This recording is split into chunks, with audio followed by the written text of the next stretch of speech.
Everyone, अस्सलाम वालेकुम, welcome back to my channel. So guys, my name is Sujara. आज की जो वीडियो है वो स्टेलमेंस स्किन ब्लीच क्रीम पे होने वाली है। इस पे रिव्यू करूंगी ये काम क्या करती है, इसके साइड इफेक्ट्स होते हैं लगाने से या आपको इससे फायदा मिलता है, कौन से स्किन वाले इसको यूज कर सकते हैं, प्राइस क्या है, यूज करने का तरीका क्या है, सारी चीजें ना आपको इस वीडियो में मालूम पड़ने वाली है। अगर आप वीडियो को एंड तक वॉच करते हो तो हो सकता है इस प्रोडक्ट को यूज करने के लिए आप आइडिया बना लो, या फिर अगर यूज कर रहे हो तो लगाना छोड़ दो। तो इसीलिए इसको एंड तक वॉच करना, क्योंकि आज मैं एकदम डिटेल के साथ बात करूंगी। इसके इंग्रेडिएंट्स पे बात करूंगी, इंग्रेडिएंट्स काम क्या करते हैं, स्किन के लिए कितने इफेक्टिव होते हैं। ठीक है, तो स्टार्ट करते हैं अपनी वीडियो को। तो गाइस, ओवरऑल दो तरह की स्टेलमेंस कंपनी क्रीम बनाती है। एक स्किन ब्लीच क्रीम के नाम से इनका प्रोडक्ट है जो कि आपको नजर आ रहा है। सेकेंड प्रोडक्ट इस तरह का होता है जो कि रेड कलर में फ्रिकल क्रीम के नाम से होता है। ठीक है, स्टेलमेंस कंपनी है और इसमें लाइक बोल सकते हैं कि ये यूएसए में रजिस्टर्ड भी है और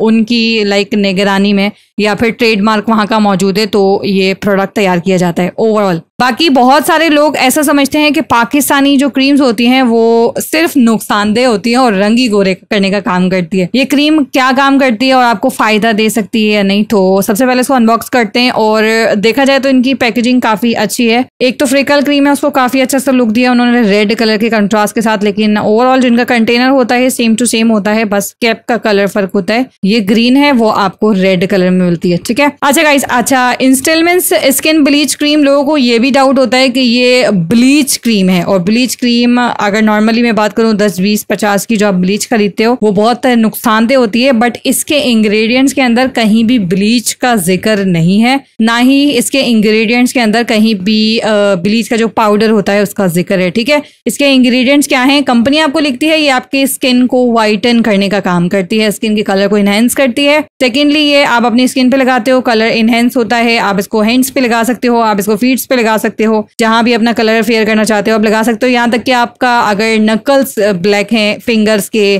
कोनियों के और जो आपके घुटने होते हैं वहां का एरिया भी आपका ब्लैक है तो आप वहां भी लगा सकते हो, कंपनी आपको लिखती है। ठीक है, अब हम बात करते हैं इसके इंग्रेडिएंट्स की। इंग्रेडिएंट्स क्या बेनिफिट्स देते हैं, क्या आपको इससे नुकसान होता है या नहीं, ये भी मैं आपको साथ साथ बता दूंगी। पहले अगर देखा जाए तो आप साइड पे बॉक्स पे देखोगे ना तो एक इंग्रेडिएंट लिस्ट वो मेंशन करते हैं। इंग्रेडिएंट लिस्ट के अंदर सबसे पहला जो इनका इंग्रेडिएंट है वो है एमोलिएंट पेट्रोलियम। अच्छा, पेट्रोलियम जेली के बारे में आपने सुना होगा, वेस्लीन के बारे में ओवेस्ली सारे ही लोगों ने सुना होगा। अब वो काम क्या करती है वो मैं आपको यहाँ पर बता देती हूँ। इन्होंने एमोलिएंट पेट्रोलियम का यहाँ पर जिक्र किया है कि ये इंग्रेडिएंट इसके अंदर मेंशन है, तो ये स्किन को मॉइस्चराइज करने का काम करता है। जो आपके बॉडी पार्ट्स ड्राई हो जाते हैं, जिनके लाइक जिन बॉडी पार्ट्स को आप ज्यादातर वॉशिंग करने के लिए हैंड को पानी में डालते हो, वो वाली जगह सबसे ज्यादा ड्राई होती है, चाहे वो फेस हो, चाहे वो हैंड्स हो या फिर फीट्स हो। ठीक है, वो ड्राई होती है, उनमें से नमी खत्म हो जाती है, तो ये नमी को बरकरार रखती है और स्किन को नरम सॉफ्ट रखने का काम करती है एमोलियम पेट्रोलियम। ठीक है, स्किन के लिए काफी अच्छा होता है, ड्राइनेस को खत्म करने का काम करता है, जो इसका मेन काम है। ड्राइनेस, इचीनेस, इरिटेशन, अगर आपकी स्किन ड्राई है, रफ है, तो उसको मॉइस्चराइज करता है। अगला इंग्रेडिएंट है गाइस इनका mineral oil. Mineral oil actually में अगर हम बात करें कि ये एक्चुअली में पेट्रोलियम की फॉर्म होती है, इसे रिफाइन करके बनाया जाता है और इसका काम भी वही होता है, आपके स्किन को सॉफ्ट रखना, सपल रखना और आपके स्किन पे लाइक ड्राइनेस को ना आने देना, इसलिए इसको ऐड किया जाता है ताकि इससे आपकी स्किन एकदम स्मूथ रहे, सॉफ्ट रहे, आपको ड्राई ड्राई फील ना हो। क्योंकि बहुत सारे लोग ड्राई स्किन की वजह से बहुत ज्यादा परेशान होते हैं, तो क्या होता है इसके क्रीम्स के अंदर ऐसे इंग्रेडिएंट्स ऐड किए जाते हैं कि ड्राइनेस को कम किया जाए और मॉइस्चर को लॉक किया जाए आपकी स्किन के अंदर, ताकि नमी आपके स्किन को मिलती रहे, पानी नहीं नमी मिलती रहे। ठीक है, नमी एक अलग चीज होती है जिसमें चिकनाहट होती है हल्की सी। अब हम बात करेंगे इनके अगले इंग्रेडिएंट की, जो कि है जिंक ऑक्साइड। जिंक ऑक्साइड क्या काम करता है, इसे हम जिंक OX भी बोलते हैं। ठीक है, ऑक्साइड ये स्किन की इरिटेशन को कम करता है, सनबर्न को कम करता है, रैशेस को खत्म करता है और एक्चुअल में सनस्क्रीन का काम करता है। ठीक है,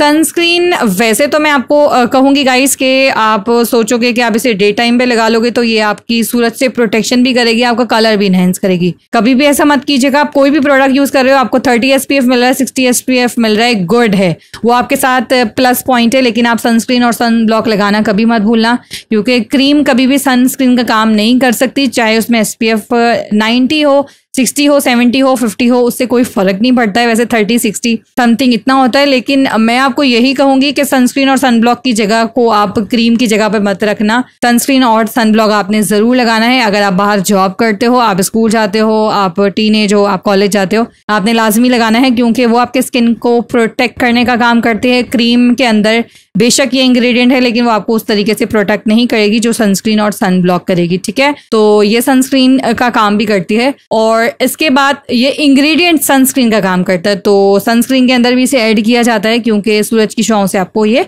बचाता है। अब हम बात करेंगे अगले इंग्रेडिएंट की, इनकी, जो कि है परफ्यूम। तो गाइस, परफ्यूम एक्चुअल में एक केमिकल होता है, और लाइक उसे हम खुशबू बोलते हैं। तो अगरचे आपके प्रोडक्ट के अंदर है, आपकी स्किन सेंसिटिव है, तो आप ना पैराबिन वाला प्रोडक्ट यूज करो, और नॉन कॉमेडीजेनिक प्रोडक्ट आपको यूज करनी चाहिए। उसके अंदर लाइक परफ्यूम भी नहीं होना चाहिए, क्योंकि ये सारी चीजें आपके स्किन के लिए नुकसानदेह हैं। अगर आपकी स्किन सेंसिटिव है तो कंपनी भी आपको लिखती है कि आप इस प्रोडक्ट को यूज ना करो, क्योंकि सेंसिटिव स्किन के ऊपर दूसरी प्रॉब्लम्स हो सकती हैं। आप अपने डर्माटोलॉजिस्ट से पूछ कर इस क्रीम को लगा सकते हो। अगर वो आपको सजेस्ट करेगा, वो इसके इंग्रेडिएंट्स को देखेगा, आपके स्किन टाइप को देखेगा, फिर आपको शायद सजेस्ट कर सकता है। लेकिन अगर आपको वो मना करता है तो आप इसको यूज मत करना, क्योंकि वो आपके स्किन की बेहतरी के लिए ही बात करेगा। मैं आपकी स्किन देख नहीं सकती, ना मैं आपकी स्किन जज कर सकती हूँ, ठीक है। तो अगर आप किसी के सामने हो, डॉक्टर के सामने बैठे हो, आप उसे अपनी स्किन की प्रॉपर बता रहे हो, तो शायद वो आपको बिल्कुल सही और प्रॉपर तरीके से बताए, और ये शायद नहीं 100% ऐसा ही होने वाला है, ठीक है।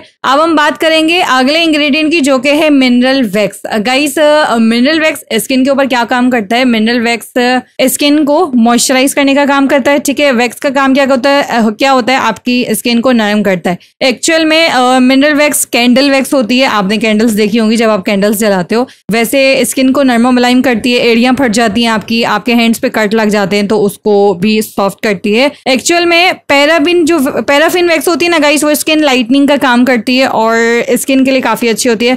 ब्लड सर्कुलेशन को बढ़ाती है। अगर आप उसका इस्तेमाल करते हो, आपके स्किन को यंग करती है, ब्राइटर बनाती है। तो ये जो पैराफिन वैक्स है ना, इसके अंदर नहीं है, लेकिन इसके अंदर मिनरल वैक्स है, जो कि स्किन को सॉफ्ट और नरम मुलायम करने का काम करती है, ठीक है। अब हम बात करेंगे इनके अगले इंग्रेडिएंट की, जो कि है विटामिन ई। अच्छा गाइस, विटामिन ई एक बहुत अच्छा इंग्रेडिएंट है स्किन के लिए। सनस्क्रीन का काम भी करता है। विटामिन ई सूरज की छांव से भी बचाता है।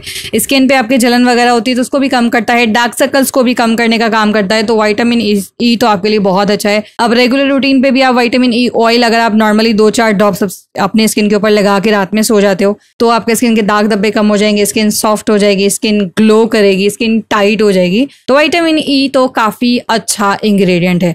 लास्ट में इनका इंग्रेडिएंट है पामेटिक एसिड। पामेटिक एसिड क्या काम करता है वो मैं आपको बता देती हूँ। एक्चुअली में पामेटिक एसिड को लोशंस में यूज किया जाता है, क्रीम्स के अंदर यूज किया जाता है। ये एक एमुलेंट की तरह काम करता है। इसके अंदर फैटी एसिड होता है, और इसको ऑयल्स में यूज किया जाता है। किस लिए यूज किया जाता है? ताकि सॉफ्ट बना सके, स्किन को नरम बना सके, और स्किन को ब्राइट करने का काम करे, और स्किन लाइक स्मूदर बनाए। सबसे ज्यादा जो कंपनीज काम करती है ना, वो स्किन को सॉफ्ट करने का काम करती है। आपके स्किन के अंदर ड्राइनेस ना हो, आपके स्किन सॉफ्ट रहे, नरमो मुलायम रहे। तो गाइस, आप देख लो जितने भी बाहर के प्रोडक्ट्स बनते हैं ना, आप उनके अंदर देखो, आपको ऐसे ऐसे इंग्रेडिएंट मिलेंगे जो कि सिर्फ और सिर्फ स्किन को मॉइस्चराइज करने का काम करते हैं। बाहर ममालिक में बहुत से ममालिक ऐसे हैं जहां पर बहुत ज्यादा ठंड होती है, और ठंड की वजह से स्किन बहुत ड्राई हो जाती है, और जिन लोगों की स्किन नेचुरली ड्राई होती है वो और मजीद ड्राई हो जाती है। तो वो ज्यादा से ज्यादा अपने क्रीम के अंदर जो काम करते हैं वो मॉइस्चर को लॉक करने का काम करते हैं, क्योंकि स्किन के अंदर से जब नमी चली जाती है तो स्किन रूखी, बेजान, बिल्कुल पतली, और लाइक ऐसी होती है कि आपकी स्किन उतरने वाली फील होती है। तो इस तरह की होती है। वो जो अपने प्रोडक्ट्स के ऊपर काम करते हैं, वो मॉइस्चराइजर को प्रोवाइड करने का काम करते हैं कि वो 24 घंटे आपके स्किन को मॉइस्चराइज रखें। तो वो इतना ज्यादा अपने प्रोडक्ट के ऊपर वर्क करते हैं कि बस मॉइस्चर मॉइस्चर मॉइस्चर, कलर को नहीं देखते हैं। अच्छा गाइस, आपको स्टेलमेंस स्किन ब्लीच क्रीम के अंदर ये मत समझना कि इसके अंदर ब्लीच क्रीम है तो आपको नुकसान देगी। ब्लीच क्रीम नुकसान देती है जब 10, 20, 50 रुपए की ब्लीच यूज करते हो, वो हार्मफुल होती है। लेकिन ये ब्लीच क्रीम नहीं है, जस्ट इसका नाम ब्लीच क्रीम है, ठीक है। और दूसरी बात ये, मैं आपको एक और चीज क्लियर कर दूं कि ये मेंस के लिए नहीं होती है, इसे मेंस, वुमेन्स अब यूज कर सकते हैं, और गर्ल बॉय भी इसको यूज कर सकते हैं। अगर आप 18+ हो तो आप इसको यूज कर सकते हो। एक और बात मैं आपको बताऊंगा, इसे ये पर्सनली मेरी सिस्टर यूज करती है। 40+ उसकी एज है, लेकिन वो काफी टाइम से यूज कर रही है, जब से वो टीनेज थी, वो जब से इसी क्रीम को यूज करती है, उसे बहुत पसंद है। और मेरी जो दूसरी सिस्टर है वो तिब्बत स्नो यूज करती है। तो अलग अलग टेस्ट होता है, अलग अलग स्किन होती है, और लाइक जो आपके स्किन पे सूट करती है क्रीम, आप वो यूज करो। जरूरी नहीं आप ये समझो कि ये आपको चीप प्राइस में मिल जाएगी तो ये अच्छी होगी, और आपको जो महंगी क्रीमें मिल रही हैं वो अच्छी होंगी। बस आपने इनके इंग्रेडिएंट्स को देखना है, इंग्रेडिएंट्स के क्या फायदे होते हैं उनको देखना है। और आपको लगता है आपके स्किन पे जाने वाला है तो आप स्किन पैच टेस्ट कर लो नेक एरिया पे, लाइक फेस के बिल्कुल साइड वाले एरिया पे जहाँ पे कान होता है, मतलब एयर होता है, वहां पे आप प्रोडक्ट को लगाकर चेक कर लो। आपने लगा के रखना है ओवरनाइट, सुबह में उस एरिया को वॉश कर लो। 24 घंटे के बाद आप देखो आपको स्किन रेड नहीं हो रही है, आपकी स्किन पे कोई खारिश नहीं हो रही, इरिटेशन नहीं हो रही, तो इट मीन्स आपकी स्किन सेंसिटिव नहीं है, आप इसको लगा सकते हो। ठीक है, कंपनी आपको लिखती है कि आप इसको जब तक लगाओ जब तक आपका स्किन फेयर ना हो जाए। जब आपकी स्किन फेयर हो जाए, आपका कलर इनहेंस हो जाए, तो आप इसको कम कर दो लगाना, हफ्ते में 2 बार। ये नुकसानदेह नहीं है, लेकिन लॉन्ग टर्म तक आप इसको मत लगाओ। स्किन के लिए मॉइस्चराइजर जरूरी होता है, लेकिन स्किन को वाइटन करने वाले जो प्रोडक्ट्स होते हैं वो लॉन्ग टर्म तक, लाइफ टाइम आपने नहीं लगाने चाहिए। आपने कोई ऐसी क्रीम लगानी चाहिए जो स्किन को मेंटेन रखे, स्किन की खूबसूरती को बरकरार रखे। ठीक है गाइस, ओवरऑल इसकी प्राइस बताऊं तो प्राइस आपको 400 प्लस मिलेगी। पाकिस्तान में अप एंड डाउन चलते रहते हैं, इंडिया में आप अमेजन के ऊपर चेकआउट कर सकते हो। कोशिश कीजिएगा कि आपको एकदम रियल प्रोडक्ट, ओरिजिनल प्रोडक्ट मिले, क्योंकि ओरिजिनल प्रोडक्ट ही आपको अच्छा वर्क करके देता है। और दूसरी बात ये, यूज करने का तरीका सिंपल है कि आप इसे रात में यूज किया करो, क्योंकि रात का जो टाइम होता है ना वो आराम करने का टाइम होता है, और जब आप क्रीम को लगा कर सोते हो तो प्रोडक्ट अपना काम करना शुरू करता है। आपके स्किन को बेनिफिट्स, गुडनेस, जो इंग्रेडिएंट की गुडनेस होती है वो सारी मिलती है, और आपके स्किन एकदम आइडियल जैसी स्किन बन जाती है। ठीक है, और अब मैं ऐसा नहीं कह रही हूँ, बहुत से लोग अब पाकिस्तानी क्रीम को डाउट देते हैं, तो अब पाकिस्तान इतना बुरा भी नहीं है, बहुत सी अच्छी चीजें भी बनाता है। हमें अपने वतन के ऊपर प्राउड होना चाहिए। तो इंग्रेडिएंट्स आप देखो, आपको लगता है, आप खुद भी रिसर्च कर सकते हो, आप पढ़े लिखे हो तो आप रिसर्च करके आराम से क्रीम को यूज कर सकते हो। ठीक है, तो गाइस इसमें मरकरी कहीं भी नहीं है। अगर रिसर्च के मुताबिक फ्रिकल क्रीम के अंदर, लाइक मैंने रिसर्च की थी, उसमें बताया था कि उसके अंदर मरकरी के एलिमेंट मिले थे, लेकिन कंपनी ने पीछे कहीं भी मेंशन नहीं किए हैं। ठीक है, अगरचे इंग्रेडिएंट मेंशन होते हैं तो मेरी रिसर्च, लाइक मैं जितना करती हूँ उस हिसाब से मैं आपको बता देती हूँ। बाकी लेबोरेटरी मैंने खोली नहीं है कि मैं आपको टेस्ट करके बताऊं कि इसमें मरकरी है या नहीं। बाकी इंग्रेडिएंट के हिसाब से क्रीम ओके है, स्किन लाइटनिंग का काम करती है। आप इसे यूज करना चाहते हो, आपकी स्किन सेंसिटिव नहीं है, तो आप इसको यूज कर सकते हो। ये थी आज की सिंपल वीडियो, आई होप आपको अच्छी लगी होगी। रिव्यू पसंद आए तो प्लीज लाइक कर देना। नेक्स्ट रिव्यू किस टॉपिक पे होना चाहिए कमेंट सेक्शन में बताना, हो सकता है नेक्स्ट वीडियो आप ही के पसंद के रिव्यू पे हो। अब मिलूंगी नेक्स्ट वीडियो में। अल्लाह हाफिज।